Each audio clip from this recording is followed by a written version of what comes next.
தன்னம் தனம் தனம் தம் நம் தனம் தம் நம் தனம் தம் நம் தனம் தம் நம் தனம் தம் நம் தம் தனம் தம் நம் தம் தனம் தம் நம் தம் தனம் தம் நம் தம் தனம் தம் என்னாதமேவா சங்கீத ஜாதி முல்லை காணவில்லை, கண்கள் வந்தும் பாவையின்றி பார்வையில்லை, ராகங்களின்றி சங்கீதம் இல்லை, வாழ்வொன்றுதானா நம் காதல் எல்லை, என்னாதமேவா சங்கீத ஜாதி முல்லை காணவில்லை. தந்திருக்கும் நம் மிஸ்டர் முரளி மௌனவராக முரளி அவர்களுக்கு நன்றி. அண்ட் கேஜிஎஃப் மக்களுக்காக இவர் பற்றி சொல்லணுன்னா நிறைய இருக்குது, ஆல்ரெடி சொல்லிட்டாங்க. He is a great orchestrian. Last year வந்து கோயம்புத்தூரில் பிரம்மாண்டமான ஒரு ராஜா சார் ப்ரோக்ராம் பண்ணார். அது சீரியஸாகவே ராஜா சாருக்கு ரொம்ப பிடிச்சி போய் இப்போது இன்னொரு ஷோ வந்து ஹொசூரில் நடக்கிறதா இப்போது உங்களுக்கு அறிவிக்கணும். சார் வந்து அந்த ப்ரொமோஷனுக்காக தான் இங்கே வருகை தந்திருக்கார். கேஜிஎஃப்ல நிறைய ராஜா சார் ஃபேன்ஸ் இருக்காங்க, அதை அவருக்கும் தெரியப்படுத்தணும். இன்னொன்று, நாங்கள் ஒரு 14 hours 15 hours ஜேர்னி பண்ணி சவுத் இந்தியா மட்டும் இல்லை, இந்தியாவில் எங்கே நடந்தாலும் இளையராஜா ஷோக்கு நாங்கள் கண்டிப்பாக போவோம். வித் ஃபேமிலி ஃப்ரெண்ட்ஸோட ஒரு 20 members அந்த மாதிரி கூட்டத்தை கூட்டிகிட்டு நாங்கள் போவோம். அந்த மாதிரி ஒரு நிகழ்ச்சியில் இசை கடவுள் இளையராஜா அப்படின்ற அந்த கொடியை நாங்கள் எடுக்கும்போது இந்த 10 வருஷம் பாடுபட்டது ராஜா சார் கண்ணுக்கு பட்டு அவர் எங்களை லாஸ்ட் இயர் November 28th அங்கே அழைச்சிருந்தார். அவரை போய் பார்த்த சந்தோஷம் எங்களுக்கு ரொம்ப சந்தோஷமாக இருந்தது. அதே மாதிரி நம்ம கேஜிஎஃப் ஜன பற்றியும் சொன்னோம். நிறைய ரசிகர் இருக்காங்க, தூக்கம் சாப்பாடு பசி எது இருந்தாலும் இளையராஜா சார் பாட்டை மட்டும் கண்டிப்பாக இருக்கும்னுட்டுன்னு. டெய்லி ட்ராவலர்ஸ் எவ்வளோ பேர் இருக்காங்க. ஸோ எல்லாருமே ராஜா சார் பாட்டு கேட்குறாங்க. அந்த ஒரு இதுக்காக நான் நம்ம ஜனங்களுக்கு ஜஸ்ட் ஒரு இன்ஃபர்மேஷன், நெக்ஸ்ட்டு December 14th ஒசூரில் நடக்குது. ரொம்ப டிஸ்டன்ஸில் போய் பார்க்கறது இல்லை, கிட்டத்துலேயே இருக்குது. நீங்களும் வந்து அந்த நிகழ்ச்சியை கண்டு கழிங்க, எப்படி இருக்குதுன்னு பார்க்கலாம் அப்படின்றதுக்காக தான் சாருக்கு ஒரு ஜஸ்ட் ரிக்வெஸ்ட் வச்ச உடனே கேஜிஎஃப்பா நான் வரேன் அப்படின்னு சொல்லிட்டு சார் வருகை தந்திருக்காரு. ஸோ எல்லாருக்கும் நன்றி அண்ட் சாருக்கும் மிக்க நன்றி. Thank you sir. ராஜா வாழ்க. முதல்ல உங்கள் எல்லாருக்கும் நன்றி. இந்த என்னை அழைத்த தாரிணி மேடம், அந்த கம்ப்ளீட்டு இசைஞானி இளையராஜாவுடைய இசை கடவுள் இளையராஜா அபிமானிகள் சங்கம் சார்பாகவும் நன்றி. இளையராஜா சார் அவர் ஒரு இசை சித்தர் அப்படின்னு தான் நான் எப்பவுமே சொல்லுவேன். ஒவ்வொருத்தர் வீட்டு ரேஷன் கார்டுலேயும் எழுதப்படாத ஒரு பெயர் அவர். ரேஷன் கார்டு ஒரு பேர் இல்லாமல் இருக்கலாம், ஆனால் ஒவ்வொருத்தருக்கும் அவர் ஒரு சொந்தம்.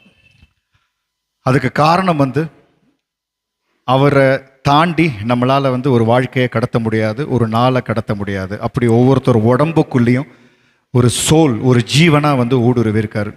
அது கேஜிஎஃப்னு இல்லை, அண்டார்டிகா போனால் கூட இளையராஜா சாருடைய ரசிகர்கள் இருப்பாங்க. பட் எனக்கு ஜூன் 7 கோயம்புத்தூரில் இளையராஜா சாருடைய ஒரு பெரிய கான்சர்ட் பண்ணேன். அவங்க சொன்ன மாதிரி இங்கேருந்து கேஜிஎஃப்லேருந்து ஒரு 25 பேர் வந்திருந்தாங்க. மொத்தமாக ஒரு 40,000 பேர் அந்த ஷோக்கு வந்தாங்க. ராஜா சாருடைய கேரியர்லேயே ஒன் ஆஃப் தி பிக்கெஸ்ட் ஷோன்னு அவரே சொன்ன ஒரு ஷோ. அதுக்கப்புறம் நான் யோசித்தேன், சரி எங்கே அடுத்த ஷோ பண்ணலான்னு. சென்னையில், கோயம்புத்தூரில், ஹைதராபாத், பெங்களூர், மதுரை, எங்கே வேணால் பண்ணலாம். பட் யோசித்த போது திடீர்னு எனக்கு ஸ்ட்ரைக் ஆனது ஹொசூர். நான் ஹொசூரில் ராஜா சார் ஷோ பண்ண போகிறேன்னு சொன்னோன்னே ராஜா சாரே சர்ப்ரைஸ் ஆகிட்டார். எப்படி முரளி அப்படின்னு. இல்லை சார், அங்கே உங்களுடைய ரசிகர்களை தாண்டி உங்களுடைய பக்தர்கள் அவ்வளோ பேர் அங்கே இருக்காங்க. அது வந்து ஒரு ஒரு ஒரு மல்டி லிங்குவல் பிளேஸ் அது. கன்னடம் மட்டும் இல்லாமல், தெலுங்கு மட்டும் இல்லாமல், தமிழ்னு எல்லா கலவையான மொழிகள் பேசக்கூடிய மக்கள். அவங்க எல்லாரும் இசைனா உயிரை கொடுக்கக்கூடிய மக்கள் அங்கே இருக்காங்க. இசை வந்து அவங்க உடம்புல ஊடுருவி இருக்குது. அதனால் சூஸ் பண்ண ரொம்ப ரிஸ்காச்ச முரளி இந்த பட்ஜெட்டுக்கு அந்த சின்ன இடத்துல பண்ணுறது இல்லை சார். நீங்கள் இருக்கீங்க, உங்கள் பேர் இருக்குது, கண்டிப்பாக என்னால் பண்ண முடியும் அப்படின்னு சொல்லி நான் அதை ஸ்டார்ட் பண்ணேன். நிறைய பேருக்கு சர்ப்ரைஸ். ஒசூரில் ராஜா சார் ஷோ 15,000 பேர் 12,000 பேர் வரக்கூடிய ஒரு ஷோ நடத்த முடியுமான்னு. ஆனால் நான் எப்போ அனௌன்ஸ் பண்ணணும், அன்னையிலேருந்து எனக்கு கிடைக்கிற ரெஸ்பான்ஸ் வந்து கோயமுத்தூரில் எனக்கு ஆரம்பத்தில் கிடைச்ச ரெஸ்பான்ஸோட அதிகமாக இருக்குது. ஸோ அது வந்து ரொம்ப சந்தோஷமாக இருக்குது. எனக்கு வந்து அது சர்ப்ரைஸ் இல்லை, எனக்கு தெரியும். அந்த தைரியத்தை தான் நான் இங்கே ஸ்டார்ட் பண்ணேன். பட் மக்கள் அந்த அளவுக்கு அவரை கொண்டாடுறாங்கன்னு நினைக்கும் போது ரொம்ப சந்தோஷமாக இருக்குது. அப்போ தான் வந்து நான் நிறைய இவங்களை பார்த்துருக்கேன். கேஜிஎஃப்லேருந்து எல்லா ஊருக்கும் வந்தபோது ஸோ யோசித்து பார்த்தேன். 70 கிலோமீட்டர் தான். ஸோ எந்த ஊர் வேணாலும், எவ்வளோ டிஸ்டன்ஸ் ஆனாலும் ஒரு 20 பேர் 25 பேர் வராங்க. ஜஸ்ட் கேஜிஎஃப்லேருந்து ஒரு 70-75 கிலோமீட்டர்ஸ் இருக்கிற இடத்துல நடக்கும்போது ஏன் எல்லாருமே வரக்கூடாது? இவ்வளோ பேர் இளையராஜா ரசிகர்கள் இருக்காங்க. ஒரு நாள் அதை வந்து ஒரு திருவிழாவாக கொண்டாடலாமே. நான் அங்கே எல்லாருக்குமே நான் எப்படி இதை பப்ளிசிட்டி பண்ணுறேன்னா, இது வந்து ஒரு இசை ஷோ கிடையாது, இட்ஸ் அ மியூசிக் ஃபெஸ்டிவல். இது வந்து திருவிழா. எப்படி கிராமத்துலலாம் வந்து ஒரு கோயில் திருவிழா நடக்கும்போது வெளியூரில் இருக்கிறவங்கலாம் அவங்க லீவ் போட்டுட்டு சொந்த பந்தம் குழந்தைங்க எல்லாரையும் கூட்டிகிட்டு வருவாங்க அந்த கடவுளை பார்க்குறதுக்கு. அந்த மாதிரி ராஜா சார் வந்து நமக்கு ஒரு கடவுள். அந்த கடவுளை பார்க்குறதுக்கு நீங்கள் எல்லாரும் வாங்க, ஒரு திருவிழாவாக இதை கொண்டு போகலாம் அப்படின்னு தான் வந்து நான் இதை வந்து நான் பப்ளிசைஸே பண்ணுறேன். நிறைய ஷோஸ் வந்து நம்ம வந்து ஒரு கமர்ஷியலாக நம்ம சக்ஸஸ் ஆகணும், நம்ம நிறைய சம்பாதிக்கணும் அப்படின்னு பண்ணுவோம். சில ஷோஸ் வந்து நம்ம ரொம்ப ஆத்ம திருப்தியாக பண்ணுவோம். பணம் செகண்டரி, பை ப்ராடக்ட்னு சொல்லுவாங்க. நம்ம செய்கிற வேலையை கரெக்டாக செஞ்சோம்னா நமக்கு வர வேண்டிய பணம் கரெக்டாக வந்துடும். அதுதான் வந்து எல்லா தொழிலையுமே நடக்கும். இந்த ஹொசூர் நிகழ்ச்சி முக்கியமாக நான் அப்படி தான் எடுத்திருக்கேன். இது வந்து நான் இந்த பர்டிகுலர் ஷோ பணத்தை எதிர்பார்த்து பண்ணலை. ஏதாவது ஒரு விஷயம், யாருமே சாதிக்காத ஒரு விஷயம் நம்ம செய்யணும், அது இசையில் செய்யணும். அது ராஜா சாருக்காக. எனக்கு வந்து இளையராஜா சார் ஒரு கண்ணுன்னா எஸ்பிபி ஒரு கண். நான் இந்த இடத்துல நிற்கிறேன், மௌனராக முரளியை உலகத்தில் இருக்க எல்லாருக்கும் தெரியும்னா அதுக்கு மிக முக்கிய காரணம் எஸ்பிபி சார். ஸோ 78 ஷோ அவர் கூட நான் பண்ணியிருக்கேன். அதுதான் வந்து என்னை இங்கே நிற்க வைக்குது. ஸோ அவருக்கு ஒரு மிகப்பெரிய ஒரு குருவாக இருந்து பாடல்களை கொடுத்தவர் இளையராஜா சார். ஸோ அதையும் நடத்துறதுக்கு வாய்ப்பு எனக்கு கடவுள் கொடுத்துருக்காரு ராஜா சார் மூலமாக நினைக்கும் போது எனக்கு ரொம்ப சந்தோஷம். அதில் ஒரு பகுதி இந்த கேஜிஎஃப் சிறு துளி பெருவெல்லம் அப்படின்னு சொல்லுவாங்க. ஸோ இங்கே வந்து பார்க்கும்போது தெரியுது எனக்கு நீங்கள் இந்த ரெஸ்பெக்ட் கொடுக்குறீங்கன்னா அது வந்து இளையராஜா சார் மேலே இருக்கிற அந்த ஒரு அன்பு.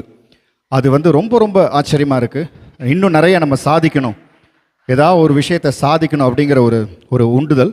அந்த சார் என்னை பற்றி பேசும்போது சொன்னார், அதில் ஒரு சின்ன கரெக்ஷன். என்னோட சொந்த காசு 24.5 லட்ச ரூபான்னு சொன்னார். அது ஒரு சின்ன சேஞ்சு. என்னோட சொந்த காசு இல்லை. எவ்ரிடே வந்து கோவிடில் நான் ஃபேஸ்புக் லைவ் பண்ணேன். Everyday evening 9 o'clock to 10 o'clockனு 865 days பண்ணேன். ஏறக்குறைய 2 வருஷம். 2020 மார்ச் 12 கோவிட் வந்தது. அதுலேருந்து 2022 செப்டம்பர் வரைக்கும் ஒரு நாள் விடாமல் பண்ணி அதுக்காக ஐ காட் கின்னஸ். அதில் நான் ஃபேஸ்புக்கில் பாடும் பொழுது நிறைய பேர் ஃபாரின்லேருந்து எல்லாரும் அந்த பைசா கொடுத்தாங்க. அதை எஸ்பிபி சேரிட்டபிள் ஃபவுண்டேஷன் மூலமாகவும் இன்னும் நிறைய ட்ரஸ்ட் மூலமாகவும் மியூசிஷியன்ஸுக்கு ஹெல்ப் பண்ணேன். ஸோ அது வந்து எனக்கு கிடைச்ச பாக்கியம். அதை வந்து இனிஷியேட் பண்ணது எஸ்பிபி சார் தான். ஸோ இந்த மாதிரி நிறைய அவங்க கூடலாம் பழகிற பாக்கியம் கிடைச்சது, கடவுளுக்கு நன்றி. நேற்று காலையில் இளையராஜா சாரை பார்த்துட்டு தான் வரேன். இந்த ஹொசூர் ஷோக்காக ஒரு ஃபோட்டோ ஷூட் நேற்று எடுத்திருக்கோம். எடுக்கும்போது இவங்க தேவயானி மேடம் கூட வந்திருந்தாங்க. இந்த ஷோக்கு அவங்களும் வராங்க, அவங்க டாட்டர்ஸ் கூட வராங்க. ஸோ யூஸ்வலாக வந்து அவர் ஒரு ஷோ நடத்துகிறாருன்னா, அவரோட ஷோ ஒன்று நடக்குதுன்னா ஒரு 15 நாள் 20 நாள் முன்னாடி அவர் ப்ரொமோ கொடுப்பார். நீங்கள் பார்த்துருப்பீங்க, நான் இந்த மாதிரி இந்த ஊருக்கு வரேன், கோயம்புத்தூருக்கு வரேன், சென்னைக்கு வரேன், எல்லோரும் வாங்கன்னு. ஆனால் இந்த ஷோ நான் ரிக்வஸ்ட் பண்ணதுக்காக 45 நாள் முன்னாடி ப்ரொமோ. இப்போ நடக்க போகிறது டிசம்பர் 14. நேற்று நான் ஷூட் பண்ணேன், விச் இஸ் இன்னும் நமக்கு 45 நாள் இருக்குது. இல்லை ஒசூர் மக்கள் எல்லோரும் வரணும், அவங்களுக்கு போய் ரீச் ஆகணுங்கிறதுக்காக 45 டேஸ் பிஃபோரே அவர் டைம் கொடுத்து ஷூட் பண்ண அலோவ் பண்ணார். அதுக்கு மீண்டும் ஒரு முறை இளையராஜா சாருக்கு நன்றி. இப்போ அடுத்த வாரம் விஜயவாடாவில் நடக்குது, அது கூட இங்கேருந்து நிறைய பேர் போவீங்கன்னு நினைக்கிறேன், தெலுங்கு ஷோ. ஸோ ராஜா சார் வந்து அவருடைய இசை இல்லாத இடமே இல்லை. அதனால் அந்த இசையை உலகத்துக்கு எடுத்துகிட்டு போகிறதுக்கு நம்மளாம் ஒரு கருவியாக இருக்கும். அதில் நானும் ஒரு கருவியாக இருக்கேன்னு நினைக்கிறதுல எனக்கு ரொம்ப சந்தோஷம். ஸோ என்னோடய ரிக்வெஸ்ட்டு, இது எல்லாருக்கும் ஸ்ப்ரெட் பண்ணுங்கள். ஸோ டிக்கெட்டிங் காஸ்டிங் கூட நான் ரொம்ப கம்மியாக தான் போட்டிருக்கேன். ஸோ நீங்கள் ஆன்லைனில் புக் பண்ணுறதுனா புக் பண்ணிக்கோங்க, ஆஃப்லைனில் தாரணி மேடம் மூலியமாகவும் பிளான் பண்ணிக்கோங்க. எல்லோரும் ட்ரை டு கம். அன்னைக்கு ஒரு நாள் வந்து ஒரு திருவிழாவாக எடுத்துக்கோங்க, ஒரு ஃபேமிலி ஃபங்க்ஷன், ஒரு கோவில் திருவிழாவை எடுத்துகிட்டு வாங்க. உங்கள் எல்லாரையும் நல்லபடியாக கவனித்து நல்லபடியாக ராஜா சார் பாட்டை கேட்க வச்சு அனுப்ப வேண்டியது என்னோட கடமை. தேங்க்யூ பாடுவேன். ஸோ அது வந்து ஒரு வைராக்கியமாக வச்சுருக்கேன். ஸோ உங்களுக்காக எஸ்பிபி சார், இளையராஜா சார் காம்பினேஷனில் சில பாடல்கள், சில பல்லவி மட்டும் உங்களுக்காக பாடுறேன். மனிதர்கள் சில நேரம் நிறம் மாறலாம், மனங்களும் அவர் குணங்களும் தடம் மாறலாம். இலக்கணம் சில நேரம் பிழையாகலாம், எழுதிய அந்த இலக்கியம் தவறாகலாம். வீரர்களை தாண்டி வளர்ந்ததைக் கண்டு நகங்களை நாமும் நறுக்குவதுண்டு. இதிலென்ன பாவம், எதற்கிந்த சோகம்? கிளியே நலம் வாழ என்னாலும் என் வாழ்த்துக்கள், தமிழ் கூறும் பல்லாண்டு என் வார்த்தைகள்.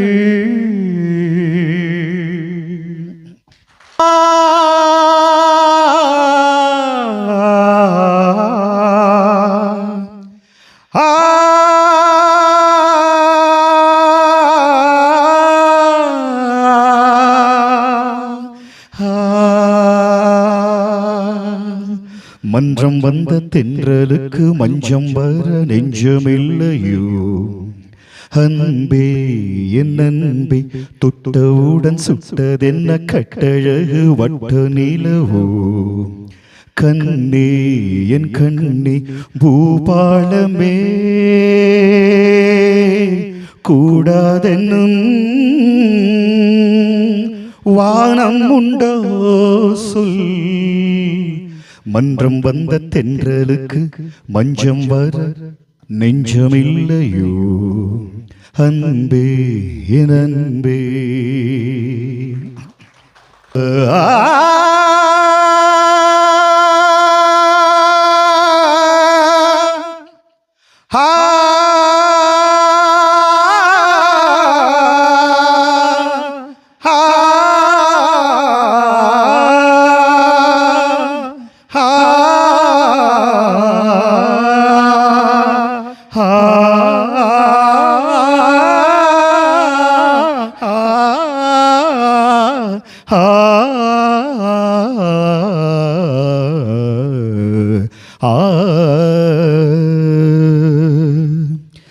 தன்னம் தனம் தனம் தம் நம் தனம் தம் நம் தனம் தம் நம் தனம் தம் நம் தனம் தம் நம் தம் தனம் தம் நம் தம் தனம் தம் நம் தம் தனம் தம் நம் தம் தனம் தம். என்னாதமே வா சங்கீத ஜாதி முல்லை காணவில்லை, கண்கள் வந்தும் பாவையின்றி பார்வையில்லை. ராகங்களின்றி சங்கீதம் இல்லை, வாழ்வொன்றுதானா நம் காதல் எல்லை. என்னாதமே வா சங்கீத ஜாதி முல்லை காணவில்லை. இது மாதிரி ஊர்லெல்லாம் ஒரு மெக்கானிக்கல் லைஃப்னு சொல்லுவாங்க. காலையில் எழுந்திருப்போம், நைட் வரைக்கும் ஏதோ ஒரு லைஃப் போயிட்டே இருக்கும். பட் இங்கே இந்த இடம் பார்க்கும், நான் வந்திருக்கேன் ஒரு 12 வருஷம் முன்னாடி இங்கே அந்த கோவில் திருவிழாவுக்கு வந்திருக்கேன். பட் இடம் பார்க்கும்போது ரொம்ப சந்தோஷமாக இருக்குது. அமைதியாக ஒரு அஃப்கோர்ஸ் எங்கேயும் இங்கே வாழ்கிறவங்களுக்கு தெரியும் எங்கேயும் நிறைய கஷ்டங்கள் இருக்குது அப்படின்னு இருக்கும். பட் வெளியிலேருந்து வந்து பார்க்கும்பொழுது அந்த அந்த ஃபீல் சொல்கிறேன், ரொம்ப சந்தோஷமாக இருக்குது. அண்ட் இசை வந்து நம்ம எல்லாரையும் வந்து மாற்றுது. பாலமுரளி கிருஷ்ணா சார் ஒரு தடவை சொன்னார், எந்த ஒரு டிசீஸ் எந்த ஒரு நோயையும் குணப்படுத்துகிற சக்தி வந்து மியூசிக்கு இருக்குது. இளையராஜா சாரோட இசை வந்து எத்தனையோ வந்து நோய்களை எத்தனையோ நோயாளிகளை குணப்படுத்திருக்கு அப்படிங்கிறத நீங்கள் நிறைய புஸ்தகத்தில் படிச்சிருப்பீங்க.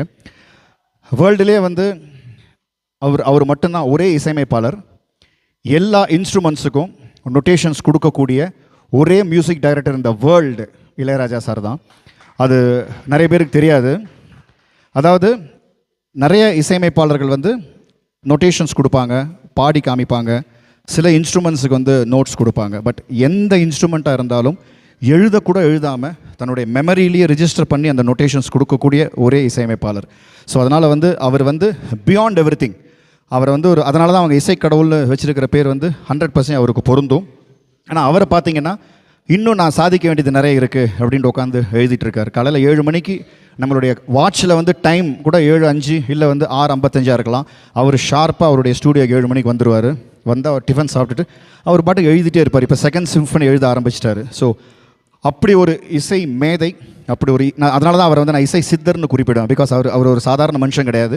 சாதாரண மனுஷனால் இதெல்லாம் பண்ண முடியாது. ஸோ அவர் வந்து எத்தனையோ பேருக்காக அவர் வாழ்கிறார், எத்தனையோ லட்சக்கணக்கான மக்களுக்காக அவர் வாழ்கிறாருங்கும் போது நமக்கு பெருமை. அவர் இருக்கிற காலத்தில் அவர் கூட வந்து நம்ம இருக்கோங்கிறது நமக்கு பெருமை.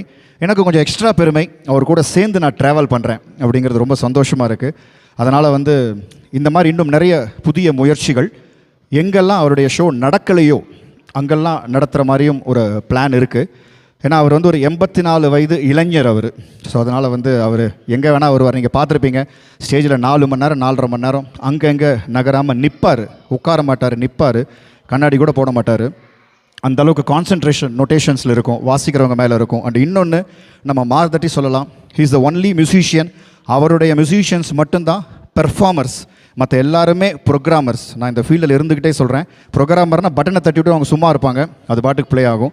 அவருடைய ஆர்கெஸ்ட்ரா மட்டும்தான் ரியல் லைவ் ஆர்கெஸ்ட்ரா, எல்லாரும் வாசிப்பாங்க. அதனால் அவருக்கு ஆர்கெஸ்ட்ரா, அவருக்கு சவுண்ட் இன்ஜினியரிங் பண்ணுறது தான் ரொம்ப கஷ்டம். ஸோ அந்த மாதிரி ஒரு இசை மேதை, இசை ஜீவன் நம்ம கூட இருக்கார். நமக்கெல்லாம் இன்னும் நிறைய பாடல்கள் கொடுத்துட்ருக்காருன்னு நினைக்கும் போது சந்தோஷமாக இருக்குது. அதை உங்ககிட்ட ஷேர் பண்ணுறது, நீங்களும் இதில் இந்த நிகழ்ச்சியில் ஒரு பார்ட்டாக இருந்தீங்கன்னா இன்னும் அது மேலே வளரும். கேஜிஎஃப்க்கு ஒரு பெருமை. எப்போவுமே 25 பேர் வருவாங்க, இன்றைக்கி ஒரு 250 பேர் இந்த ஷோவுக்கு வாங்க, இல்லை ஒரு 2500 பேர் வாங்க, நம்ம எல்லாம் சேர்ந்து ஒரு திருவிழாவாக கொண்டாடலாம். Thank you to launch it officially. So நான் அந்த டிக்கெட் காமிக்கிறேன். ஸோ 2 ஆப்ஷன், நீங்கள் ஆன்லைனில் டிஸ்ட்ரிக்ட் அப்படிங்கிற ஆப் இருக்குது, அதில் புக் பண்ணிக்கோங்க. ஆஃப்லைனில் வேணும்னாலும், சப்போஸ் ஆன்லைனில் பண்ணால் உங்களுக்கு அந்த டேக்ஸ் மட்டும் போகும். இல்லை வேண்டாம் ஆஃப்லைனில் வாங்கணும்னா நான் உங்களுக்கு எவ்வளோ டிக்கெட்ஸ் நீங்கள் எல்லாருமே பிளான் பண்ணி சொல்லுங்கள், நான் பிளாக் பண்ணி வைக்கிறேன். நீங்கள் தாரிணி மேடம் கூட அவங்கக்கிட்ட பேசி வாங்கிக்கலாம்.